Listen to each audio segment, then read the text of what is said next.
Hello viewers, मैं राजकुमार सोनी एक बार फिर से आप सबका अपने चैनल मिलिट्री एकेडमी में स्वागत करता हूं। व्यूवर्स, आज के इस वीडियो में हम judiciary, civil services, NDA, SSC, bank, CDS etcetera से रिलेटेड जो सेंटेंस करेक्शन है उसके बारे में बात करेंगे। कुछ इंपॉर्टेंट 25 क्वेश्चन जो कि डिफरेंट एग्जाम में ऑलरेडी पूछे गए हैं और हर एक एग्जाम के लिए काफ़ी इंपॉर्टेंट है, specially judiciary and civil services के लिए। तो वीडियो का एक overview. Sentence correction involves spotting error followed by suitable correction. जी हाँ, हम जानते हैं कि सेंटेंस करेक्शन करने के लिए सबसे पहले आपको एरर को स्पॉट करना होगा, फाइंड आउट करना होगा, उसके बाद एक सुटेबल करेक्शन देना है ताकि सेंटेंस ग्रामेटिकली और कॉन्टेक्स्ट वाइज या सेंस वाइज जो है वो एक मीनिंगफुल सेंटेंस बने।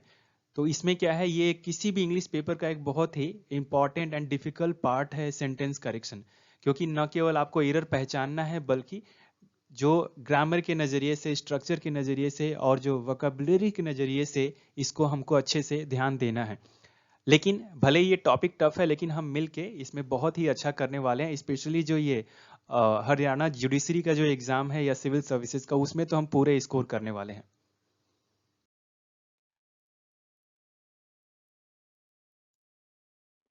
सो व्यूवर्स, आपको एग्जाम में डायरेक्टिव कुछ इस तरह मिलेंगे। Correct the following sentences. तो डायरेक्ट क्वेश्चन होगा, उसके बाद आपको सेंटेंस को करेक्ट करना है। तो पहला क्वेश्चन है, Reena's behaviour shows that she is void from common sense. तो यहाँ पे देखना है कि सब कुछ तो ओके है, लेकिन वॉइड का मतलब होता है खाली या रिक्त, कोई चीज जो है ही नहीं, शून्य बेसिकली। तो यहाँ जो प्रेपोजिशन है वो गलत यूज हुआ है, फ्रॉम यूज हुआ है। तो यहाँ पे आपको प्रेपोजिशन जो है वो फ्रॉम ना यूज करके ऑफ यूज करना है, वॉइड ऑफ। एक और एग्जाम्पल जो मैंने अच्छे से समझने के लिए किया है, मैन ऑफ वर्चू।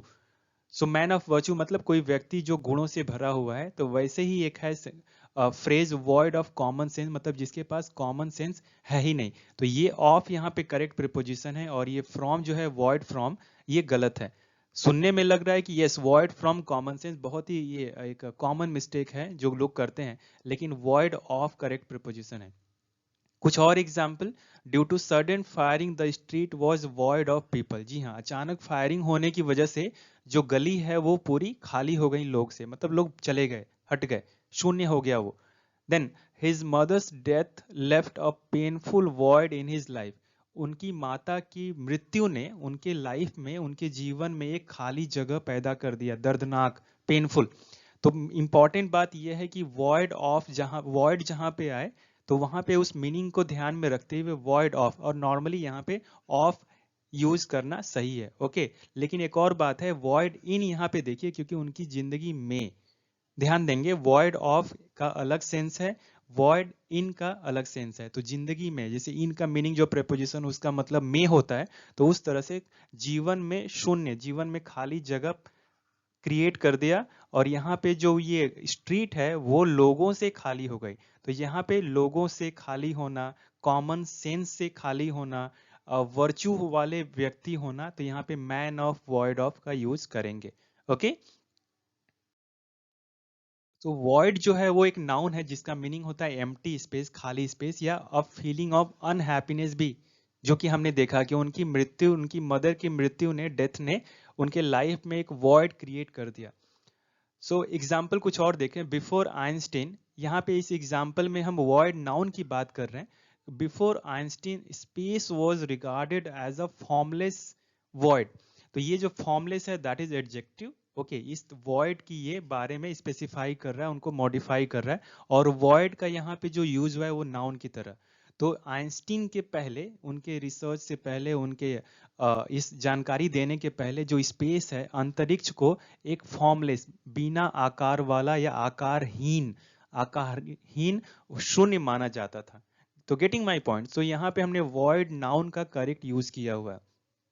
क्यों यूज किया हुआ है ऐसे? क्योंकि वॉइड न केवल नाउन है बल्कि आगे भी कुछ वर्ड देखेंगे उसके बारे में, ताकि आप करेक्ट उसका पार्ट ऑफ स्पीच को ध्यान में रखते हुए सेंटेंस में सही तरीके से वॉइड वर्ड को यूज करें।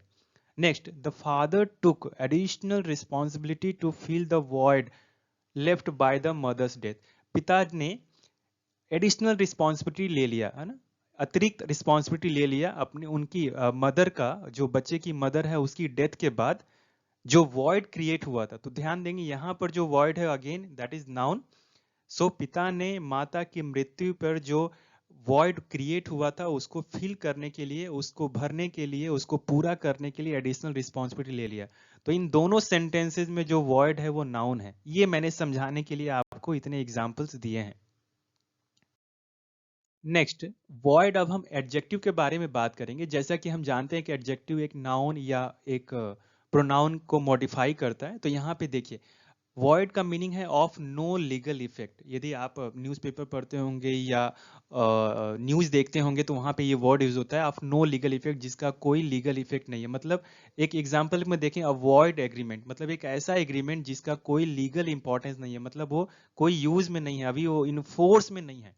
और दूसरा एक मीनिंग है वॉइड का एडजेक्टिव के रूप में, दैट इज कंटेनिंग नथिंग, मतलब जिसके पास कुछ है ही नहीं। वॉइड स्पेस, एक जगह है, एक स्पेस है जो वॉइड है, मतलब खाली है। तो ये नाउन, ये adjective, that is adjective. Fine. Next, void, अब हम वर्ब के बारे में बात करेंगे जिसका मीनिंग होता है नलिफाई। ये सेम यहां से आया है कि जिसका कोई लीगल इफेक्ट नहीं है, वैसे नलिफाई, उसको निरस्त कर देना। तो एक एग्जाम्पल, यहाँ पे हम वॉइड वर्ब के ऊपर हम बात कर रहे हैं। द सुप्रीम कोर्ट वॉइडेड, जी हाँ, veto, okay, the national judicial appointments commission, NJAC act. तो हाल ही में भी कुछ महीनों पहले की बात हो सकती है, द सुप्रीम कोर्ट ने क्या किया, जो नेशनल जुडिशियल अपॉइंटमेंट्स कमीशन जो है एनजेएसी एक्ट को वॉइडेड कर दिया, दैट इज नलिफाइड कर दिया, उसको निरस्त कर दिया, ये जो एक्ट बनाया था। तो आपने क्या सीखा, वॉइड वर्ड जो नाउन है उसका यूज, एडजेक्टिव है उसका यूज, एंड वर्ब जो है उसका use. So please be careful sentence में कैसे ये यूज हो रहा है। एक दूसरा वर्ड है जो इससे मिलता जुलता है, दैट इज डिवॉइड। इसका मतलब भी वही है कि बीइंग विदाउट यूजुअल। देखिए, अनयूजुअल नहीं करेंगे, यहाँ पे ये यू का प्रोनाउंसिएशन ऐसे है, न कि ए ई आई ओ यू या ओ आ नहीं है। ओके, सो हिंदी का जो प्रोनाउंसिएशन यू, उसके अकॉर्डिंग ये अयूजुअल, न कि एन यूजुअल। एन आप करते हैं तो ये गलत होगा। सो what is the meaning of devoid? Being without a usual, typical और एक्सपेक्टेड एट्रीब्यूट। एट्रीब्यूट मतलब कोई प्रॉपर्टी, कोई गुण। तो हम जो किसी चीज में किसी के बारे में एक्सपेक्ट कर रहे हैं कि यार उनके अंदर ये एट्रीब्यूट होना चाहिए, या एक ऐसा यूजुअल या टिपिकल एक्सपेक्टेड एट्रीब्यूट है, इन तीनों में से कुछ भी एट्रीब्यूट, गुण, तो यदि उससे नहीं है, विदाउट है वो, तो उसको भी बोलेंगे डिवॉइड। बेसिकली ये जो वॉइड एंड डिवॉइड दोनों में कुछ ज्यादा डिफरेंस नहीं है। ओके, एज एन एडजेक्टिव दोनों का मीनिंग सेम है, खाली होना, शून्य होना। तो डिवॉइड भी जो है वो ऑफ फॉलो करता है। Okay, of is followed by devoid, मतलब यदि आप डिवॉइड सेंटेंस में यूज हो रहा है तो आप ऑफ प्रेपोजिशन का यूज करेंगे। For example, Reema is totally devoid of common sense. Reema के पास बिल्कुल कॉमन सेंस है ही नहीं। ये क्वेश्चन मार्क टाइपिंग मिस्टेक है। Next, my apartment is devoid of all comforts. मेरा जो अपार्टमेंट है वो सारी सुविधाओं से शून्य है, विहीन है ही नहीं। डिवॉइड ऑफ, ध्यान दीजिए। Next, the speaker's voice was devoid of inflection, change in pitch. So what is the meaning of inflection? Change in pitch, जी हाँ, आवाज का ऊपर नीचे होना।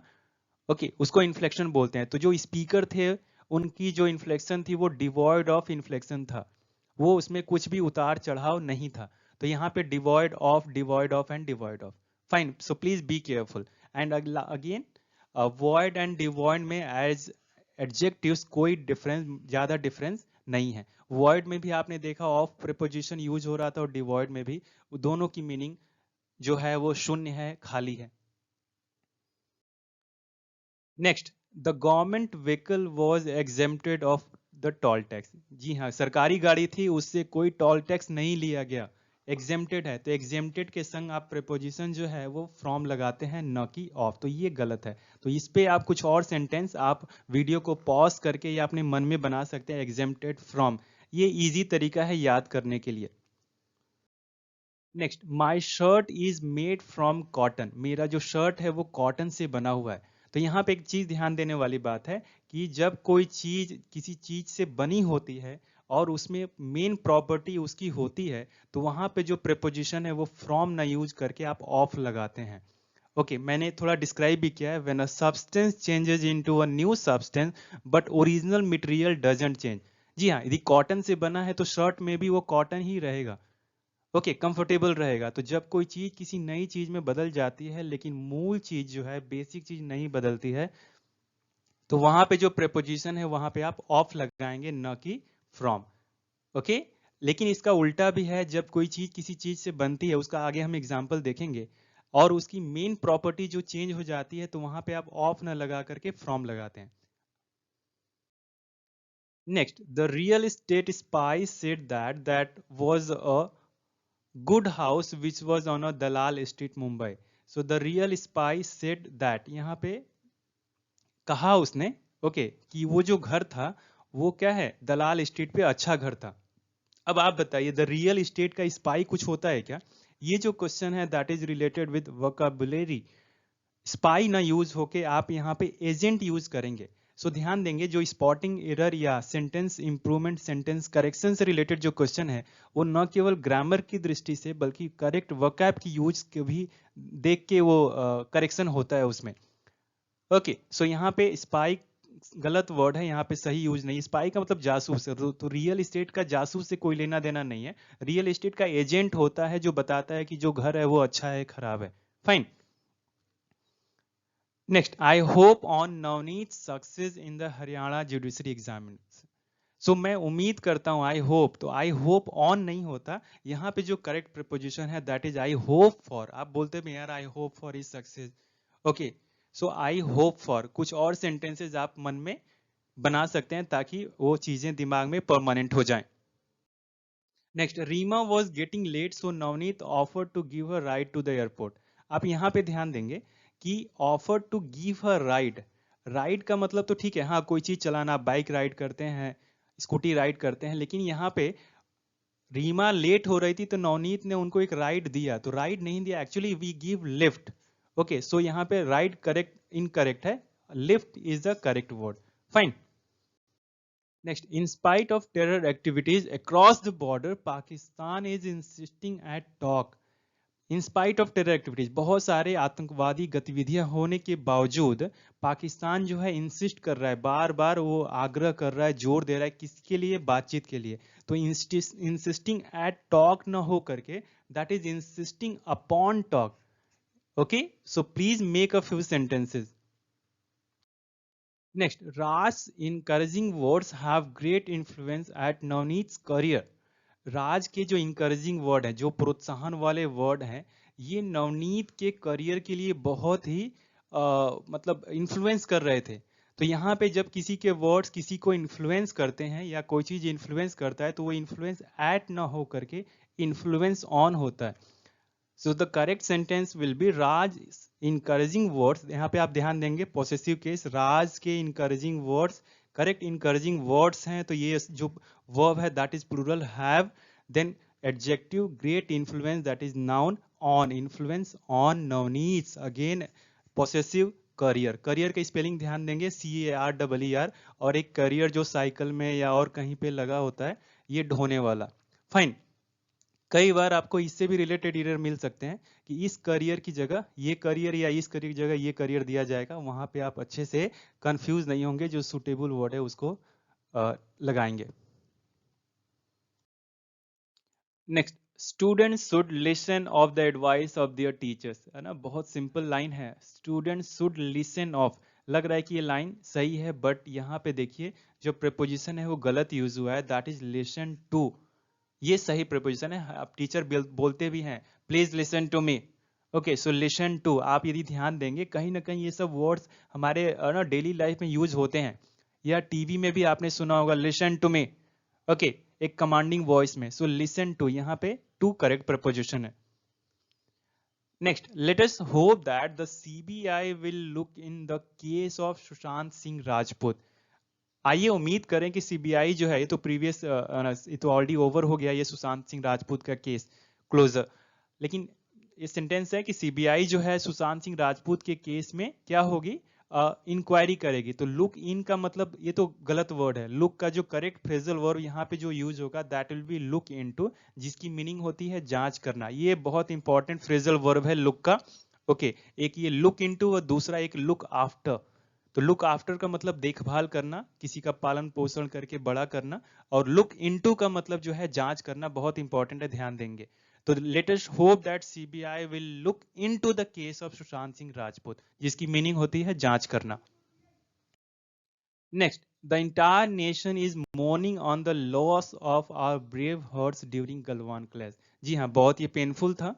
ओके, तो यहाँ पे इंटायर नेशन ने क्या हुआ, मॉर्निंग किया, विलाप किया। तो मॉर्निंग ऑन न हो करके यहाँ पे मॉर्निंग फॉर होता है, जिसका मतलब होता है शोक करना, विलाप करना, दुखी होना। Okay, morning for. Next, you should persist on your efforts if you want to qualify NDA examination। आपको अपने efforts में persist करना है, लगे रहना है। तो फिर से ये जो preposition की यहाँ पे गलती है, persist on ना हो करके यहाँ पे persist in होता है। You should persist in your efforts if you want to qualify NDA exams। The Kapil Sharma show is so hilarious. जी हाँ, इतना मजेदार है ये, हंसाने वाला है, that you can not refrain of laughing. आप हंसे हुए रुक नहीं सकते हैं। तो रिफ्रेन के संग विवर्स ऑफ न हो करके फ्रॉम प्रेपोजिशन होता है। बहुत इंपॉर्टेंट प्रेपोजिशन है रिफ्रेन फ्रॉम। तो कपिल शर्मा का शो इतना हिलेरियस है, मजेदार है कि आप अपने आप को बिना हंसे रोक नहीं सकते हैं। Refrain from. Next, there is little difference between success in life and a university degree। अब आप ही देखें कि क्या एक किसी के लाइफ में के सक्सेस में और उसकी यूनिवर्सिटी के डिग्री के बीच में डिफरेंस नहीं होता, रिलेशन होता है। तो ये जो वर्ड है वो गलत वर्ड है यहाँ पे। करेक्ट जो वर्ड है that is correlation. So there is a little correlation between success in life and a university degree. एक और बात ध्यान रखेंगे, यहाँ पे ऑल लिटिल जो है अनकाउंटेबल नाउन के संग यूज होता है। यदि केवल लिटिल यूज होता तो उसकी मीनिंग नेगेटिव हो जाती और वहां पर भी ये सेंटेंस गलत होता। ऑल लिटिल का मतलब होता है पॉजिटिव सेंस में थोड़ा है, लिटिल का मतलब नेगेटिव सेंस में। So there is all little. उसी तरह से दूसरे एक एडवर्ब है that is few, a few and the few. तो फ्यू और फ्यू जो है वो काउंटेबल नाउन के संग यूज होते हैं। एंड लिटिल और लिटिल जो है, द लिटिल भी है, तीन है, तीनों तीनों का तीन तीन, और little, the little and little, and उधर फ्यू और फ्यू एंड द फ्यू। तो ये जो है ये अनकाउंटेबल नाउन के संग, और फ्यू एंड अ फ्यू जो है वो काउंटेबल के नाउन के संग। फॉर एग्जाम्पल, फ्यू बॉयज मतलब नो बॉयज। कोरोना की वजह से फ्यू बॉयज वर प्रेजेंट, इसका मतलब कोई भी नहीं था, negative, almost negligible. End of you का मतलब होता है कि थोड़े हैं, कुछ बच्चे आए थे भाई, अभी रेस्ट्रिक्शन कम हो रहा है, सिचुएशंस बेहतर हो रही हैं। So getting, so few with countable noun, okay, जिसकी मीनिंग होती है नेगेटिव। ऑफ यू का मतलब थोड़ा है। वैसे ही लिटिल का मतलब मेरे पास लिटिल मिल्क है, मतलब थोड़ा दूध है, थोड़ा वाटर है, मतलब नहीं के बराबर है। और अ लिटिल है, इसका मतलब थोड़ा सा है, a little water, a little milk. लेकिन आप इसके संग आप ये यूज नहीं करेंगे, आप ये नहीं कहेंगे लिटिल बॉय और लिटिल बॉय, या I have little pen. No, I have few pen, I have a few pens, ऐसे बोलना है आपको। तो लिटिल और फ्यू के वर्ड्स को यूज करते समय काउंटेबल एंड अनकाउंटेबल नाउन का ध्यान रखेंगे। क्योंकि यहाँ पे डिफरेंस अनकाउंटेबल नाउन है, तो इसीलिए यहाँ पे अनकाउंटेबल नाउन के लिए ये ऑल लिटिल एडवर्ब जो यूज हुआ है, तो यहाँ पे ध्यान देंगे। को रिलेशन, एक्चुअली रिलेशन है इसमें हमारे लाइफ के सक्सेस में और हमारी यूनिवर्सिटी की डिग्री में। एक और बात ध्यान देंगे, एन यूनिवर्सिटी डिग्री यूज नहीं करेंगे आप, और यूनिवर्सिटी डिग्री, क्योंकि इसका जो प्रोनाउंसिएशन है वो हिंदी के वॉवेल य से शुरू है, य से यज्ञ। Okay. Next, the regular patrol of IAF is safeguarding us for any untoward incident। जी हाँ, IAF बहुत अच्छा रोल अदा करती है हमारे लिए।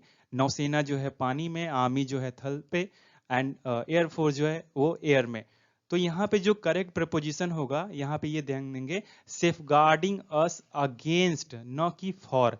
अब आप ही देखिए, सेफगार्ड अस फॉर एनी नहीं जी, अगेंस्ट में, उसके खिलाफ, ताकि कोई विपरीत परिस्थितियां घटना न हो जाए, उसके खिलाफ आईएएफ जो है रेगुलर पेट्रोल करती है। और ये पेट्रोल और पेट्रोल में अंतर समझिएगा, ये जो पेट्रोल है PETROL, ये तो हम गाड़ियों में लेते हैं, ओके, लिक्विड। और ये जो पेट्रोल है इसका मतलब होता है गश्त लगाना। तो ये भी वर्ड्स आप वोकैब से रिलेटेड जो है ऑफन कंफ्यूज वर्ड हैं, जो वो जानबूझ के आपको इरर, आप कुछ बड़ी इरर के पीछे जाएंगे, पता चला कि यहीं पे एक छोटी सी मिस्टेक है, ए की जगह ई या ई की जगह ए कर दिया गया है। Okay. The house Navneet hired is far from her native place. House जो एक घर जो नवनीत ने हायर किया हुआ था वो क्या है, वो उनके नेटिव प्लेस से दूर है। सो व्यूअर्स ध्यान देंगे यहाँ पे, जब हम कोई चीज हायर करते हैं उसका मतलब है कि हम टेम्पररी उसको सर्विस ले रहे हैं। लेकिन जब आप रेंट करते हैं इसका मतलब है आप कोई प्रॉपर्टी जो है पे करके कुछ टाइम के लिए या परमानेंटली ऑक्युपाई कर रहे हैं। एंड बेसिकली ये टेम्पररी, रेंट का मतलब ही टेम्पररी। तो ध्यान देने वाली बात है, हायर्ड में आप क्या करते हैं, किसी सर्विस को आप हायर करते हैं। मैंने एक इंजीनियर हायर किया है, मैंने एक सॉफ्टवेयर इंजीनियर हायर किया, नेटवर्क इंजीनियर हायर किया है, तो ये हायर हुआ। मैंने एक क्लर्क हायर किया हुआ है। लेकिन रेंट का मतलब होता है मैंने एक ऑफिस रेंट किया हुआ है। सो ये रेंट का मीनिंग आप प्रॉपर्टी से रिलेटेड, और हायर का मतलब जो है वो ये सर्विस से रिलेटेड है। Next, Sushant Singh Rajput availed himself for all the opportunities. जी हाँ, एसएसआर को जितनी अपॉर्चुनिटियां मिली थी, वेरी टैलेंटेड एक्टर है ना, आई अप्रिशिएट हिम। तो इनको जितनी अपॉर्चुनिटीज मिली थी उन्होंने इनको बहुत ही अच्छे तरीके से, अवेल का मतलब प्राप्त किया, यूज किया। तो ध्यान देने वाली बात यह है कि यहाँ पे जो करेक्ट प्रेपोजिशन है वो ऑफ, फॉर ना हो करके वो ऑफ होगा यहाँ पे, अवेल्ड हिमसेल्फ ऑफ। और एक और बात ध्यान देंगे, अवेल्ड एक ऐसा वर्ब है, अवेल, जिसके संग आप रिफ्लेक्सिव प्रोनाउन जैसे हिमसेल्फ, योरसेल्फ, देमसेल्फ यूज करते हैं। सो दे, यदि दे आप यूज करना है थर्ड पर्सन प्लूरल में, सो दे अवेल्ड देमसेल्फ। ओके फाइन, दे अवेल्ड देमसेल्फ। तो ये थर्ड पर्सन है, सिंगुलर है, तो सुशांत सिंह राजपूत अवेल्ड हिमसेल्फ, या शी अवेल्ड हरसेल्फ, इस तरह का। तो बिना ये रिफ्लेक्सिव प्रोनाउन का ये जो सेंटेंस है वो ग्रामेटिकली इनकरेक्ट होगा। और दूसरी बात, अवेल के संग आप जो प्रेपोजिशन है वो ऑफ यूज लगाएंगे, न कि फॉर, ये गलत है। तो हमने दो चीज सीखा, अवेल्ड के संग एक रिफ्लेक्सिव प्रोनाउन होना चाहिए, एंड अवेल के संग आप प्रेपोजिशन ऑफ यूज करेंगे। यदि आप ऐसा लिखते हैं Sushant Singh Rajput availed of all the opportunities, तो ये सेंटेंस ग्रामेटिकली इनकरेक्ट होगा। Next, Dia Mirza and Vaibhav Rekhi's wedding was manage by a lady priest. ये लेटेस्ट न्यूज था कि दिया मिर्जा एंड वैभव रेखी की जो शादी थी वो मैनेज हुई, एक लेडी प्रिस्ट ने किया। तो actually it is not manage, it is something called officiated या सोलेमनाइज्ड। जी हाँ, इनके शादी के बंधन में ये लेडी प्रिस्ट ने बांधा, या उसको उस पूजा में उन्होंने इसको पूरी तरह से अच्छे से किया है। तो जो ये शादियां होती हैं, जो प्रिस्ट काम करते हैं उसको मैनेज नहीं बोलते, उसको ऑफिशिएटेड बोलते हैं या सोलेमनाइज्ड बोलते हैं। ये अच्छे वर्ड हैं। तो next, my wife wants to have a kitchen which is full of modern machines and a dish washer, microwave and so on. So मेरी वाइफ चाहती हैं कि किचन में जो है मॉडर्न मशीन्स रहे। तो मशीन थोड़ी रहता है जी, मॉडर्न अप्लायंसेज रहते हैं, बहुत सिंपल है ये, है ना। आपने होम अप्लायंसेज सुना होगा। So my wife wants to have a kitchen which is full of modern appliances, a dish washer, a microwave and so on. जी हाँ, लिस्ट तो खत्म ही नहीं होते। तो यहाँ पे मशीन गलत वर्ड है, अप्लायंसेज सही है। Next, Navneet came to Patna in taxi. Viewers, यहाँ पे जो एरर है वो प्रेपोजिशन यूज विद ट्रांसपोर्ट से रिलेटेड है, एंड इन टैक्सी यहाँ पे गलत है, क्योंकि यहाँ पे कोई भी डिटरमिनर का यूज नहीं हुआ है। मेरा एक सेपरेट वीडियो है जो ट्रांसपोर्ट के संग आप कौन से प्रेपोजिशन लगाते हैं, in taxi, by taxi, on taxi, ये सारे जो हैं काफी डिटेल्स में, by air, by sea, okay, on a train, on a bus, काफी डिटेल में उस वीडियो में प्रेपोजिशन का मैंने भी बात किया है। फिलहाल के लिए Navneet came to Patna by taxi, क्योंकि कोई डिटरमिनर जैसे this, that, those etcetera use नहीं हुआ है। Next, flour is made of wheat. जो आटा है वो गेहूं से बना हुआ है। अब यहाँ पे हमने शुरू के क्वेश्चन में बात किया था कि यदि कोई चीज नई चीज में बदल जाती है तो वहां पे प्रेपोजिशन हम ऑफ ना यूज करके फ्रॉम यूज करते हैं। और यदि कोई चीज नई चीज में बदलती है लेकिन उसमें जो बेस चीज है, जो मेन चीज है, उसकी प्रॉपर्टी रहती है, जैसे कॉटन से शर्ट बनता है, तो वहां पे हम फ्रॉम ऑफ यूज करेंगे। लेकिन जब यहाँ पे एक नई चीज में बदल गई है, ये गेहूं से सीधा आटा बन गया है, तो यहाँ पे सीधा हमने फ्रॉम यूज किया है। ओके, इसको आप एक सुटेबल निमोनिक से याद कर सकते हैं अपने हिसाब से। Next, sir I am differ from you on this matter. So viewers, यहाँ पे जो करेक्ट प्रिपोजिशन है वो डिफर फ्रॉम ना हो करके डिफर विथ होगा, क्योंकि यदि आप किसी पर्सन से डिफरेंट हैं, डिफरेंट मतलब विचारों में मतभेद है एक मामले के ऊपर, तो आप डिफर विद होता है किसी पर्सन के लिए। फाइन।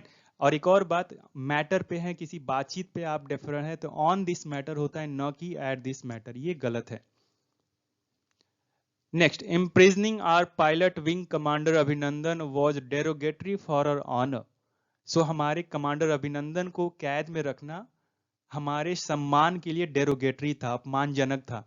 तो यहाँ पे जो करेक्ट प्रेपोजिशन है वो डेरोगेटरी फॉर ना हो करके डेरोगेटरी टू, ये ध्यान देंगे, डेरोगेटरी टू और ऑनर, और डेरोगेटरी की मीनिंग अपमानजनक था। Next, research demands N intense study of the subject. किसी चीज पे अनुसंधान के लिए आपको बहुत गहरा अध्ययन करना होता है। तो यहाँ पे ध्यान देंगे, इंटेंस की जो मीनिंग है वो कुछ अलग है। यहाँ पे जो करेक्ट वर्ड है दैट इज इंटेंसिव, और इंटेंसिव एक नाउन भी है एक एडजेक्टिव भी है। तो यहाँ पे इंटेंस स्टडी नहीं चाहिए, यहाँ पे इंटेंसिव स्टडी चाहिए, कंसंट्रेटेड चाहिए, थॉरो स्टडी चाहिए, गहन अध्ययन, संपूर्ण अध्ययन किसी सब्जेक्ट के लिए रिसर्च करना है। तो ये जो इंटेंस वर्ड यहाँ पे गलत यूज हुआ है। तो इंटेंस की मीनिंग वो भी एडजेक्टिव है लेकिन उसका मतलब होता है बहुत बड़ा। तो ये बहुत बड़ा और थॉरो या कंसंट्रेटेड में डिफरेंस है, इसमें आप ध्यान दीजिए। इंटेंस के लिए जो वर्ड यूज होता है दैट इज फॉर स्ट्रॉन्ग और serious emotion. So it was intense cold yesterday, बहुत ज्यादा ठंडी थी, intense cold. Navneet had an intense desire. Navneet देखिए ये आर्टिकल एन इंटेंस, न कि a intense. So Navneet had an intense desire, बहुत ही गहरी है ना स्ट्रॉन्ग डिजायर थी उनके अंदर हरियाणा जुडिशरी के एग्जाम को क्वालिफाई करने के लिए। फाइन। तो यहाँ पे इंटेंस जो है एडजेक्टिव है जिसकी मीनिंग है वेरी ग्रेट स्ट्रांग, और बेसिकली ये इमोशन के लिए, ठंडे गर्म के लिए यूज होता है। हमें जो वर्ड यूज करना है दैट इज इंटेंसिव, जिसका मतलब है कंसंट्रेटेड। ओके, ध्यान देके एक टॉपिक के ऊपर, एंड थॉरो जिसकी मीनिंग होती है। ओके, सो कंसंट्रेटेड स्टडी होती है, थॉरो स्टडी होती है, इंटेंसिव स्टडी होती है, न कि इंटेंस स्टडी। सो व्यूवर्स, मुझे उम्मीद है कि सेंटेंस करेक्शन से रिलेटेड ये मेरा जो वीडियो था आपको बहुत पसंद आया होगा। ये मेरे कुछ और ऑनलाइन टेस्ट सीरीज के कुछ डिटेल जो आप वीडियो को पॉज करके देख सकते हैं। इस तरह से मैं आपको इस टेस्ट सीरीज को लूंगा। सबसे पहले हम उस पीडीएफ को ही आपको व्हाट्सएप या ईमेल पे भेज देंगे, फिर आप उसका आंसर अपने एज कन्वीनियंट आप एक पीस ऑफ पेपर में लिख के मुझे फोटो कर सकते हैं, भेज सकते हैं, या स्कैन करके मुझे वापस मेल या व्हाट्सएप कर सकते हैं।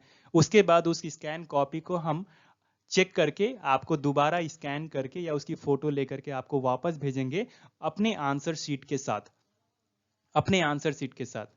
ओके, एंड उसके बाद डिटेल एक्सप्लेनेशन जब जरूरत होगी तो कॉल पे, व्हाट्सएप पे, या जैसा सुटेबल होगा वैसे हम आपको एक्सप्लेनेशन देंगे। एंड व्यूवर्स, हम आपको अमेज कर देंगे। हमारा टारगेट है 100% मार्क्स। ये कुछ और प्रोग्राम जो अवेलेबल हैं हरियाणा जुडिशरी एग्जाम से रिलेटेड, बेसिकली इसका नोटिफिकेशन एक लंबे समय के बाद आया हुआ है। तो इस प्रैक्टिस सीरीज में, इस टेस्ट सीरीज में सारी चीजें हम कवर करने वाले हैं। Sentence formation, fill in the blank, sentence correction, precis and passage. Okay, इसमें हम आपकी जो ग्रामर एरर है, जो आप सेंटेंस बना रहे हैं, meaning wise as well as grammatical structure, सारी चीजों पे डिटेल में देखते हैं, है ना। मैंने कुछ एडवर्टाइजमेंट भी डाला हुआ है फेसबुक पे, तो उससे भी आप मुझे कॉल कर सकते हैं। मैं आपको जो डेमो है वो भेज सकता हूँ कि कैसे हम इस चीज को अप्रोच कर रहे हैं।